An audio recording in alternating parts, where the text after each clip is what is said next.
Sophie Robin-Olivier, je suis professeure à l'école de droit de la Sorbonne de l'Université de Paris 1. Alors, j'ai commencé mes études à HEC et ce qui m'intéressait le plus, alors que c'était des études de commerce, comme le nom l'indique, c'était le droit. Donc j'ai fait mon mémoire de fin d'études, c'était du droit européen des marques. Et puis pour continuer, eh bien, je suis partie à l'université de Dauphine, parce que Dauphine se faisait bien le lien avec HEC, compte tenu de la forte présence des études de management à Dauphine. Et là, j'ai fait un DEA de droit économique et social. Et c'est là que le droit social européen a commencé à m'intéresser, notamment parce que j'avais un professeur, Marie-Ange Moreau, qui était passionné de droit social européen, avec qui j'ai fait mon mémoire, alors cette fois-ci sur le détachement des travailleurs dans l'Union européenne. Et c'est parti de là, la thèse avec Marie-Ange Moreau sur le sujet du marché intérieur et de la rencontre entre marché intérieur et droits sociaux.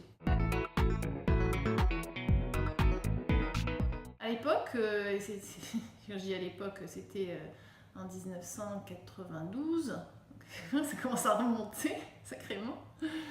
Et bien, à l'époque, on parlait déjà beaucoup du détachement. Il y avait eu ce fameux arrêt Roche Portuguesa, dont certains se souviennent, ceux qui étudient le droit de la prestation de service. Et ça bouleversait beaucoup les Français, les travaillistes français, l'inspection du travail en France, le ministère du Travail. Il y avait des demandes de recherche sur les conséquences de cette décision. Donc, dans mon mémoire, c'était assez plaisant d'avoir à la fois une recherche qui était théorique sur une rencontre entre des domaines de la libre circulation qui n'étaient pas forcément mis en contact, la libre circulation des travailleurs, les prestations de services, et puis le droit social européen. Et puis, donc cette recherche-là, et puis en même temps, l'attente de gens qui avaient besoin de savoir comment ils allaient réagir vis-à-vis d'entreprises employant des travailleurs en France, dont on ne savait plus très bien si on allait pouvoir leur imposer le code du travail français quand même, ou s'il allait falloir trouver des aménagements, réduire un certain nombre d'exigences.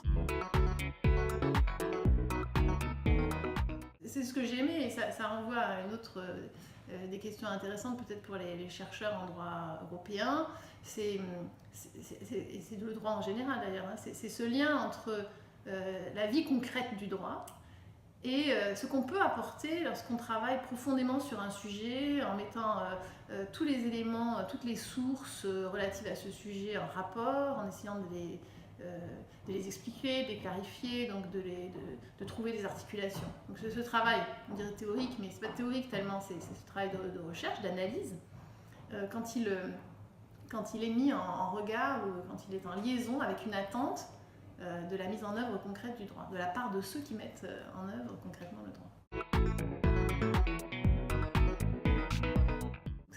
C'est comme ça que ça s'est engagé pour moi, avec ce mémoire de recherche.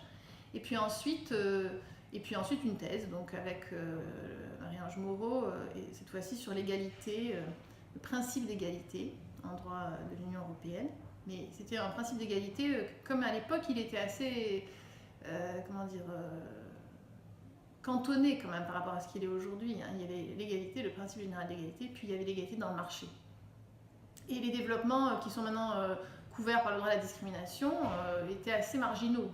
En dehors de l'égalité entre hommes et femmes, ça restait relativement cantonné ou même absent en fait du droit de l'Union.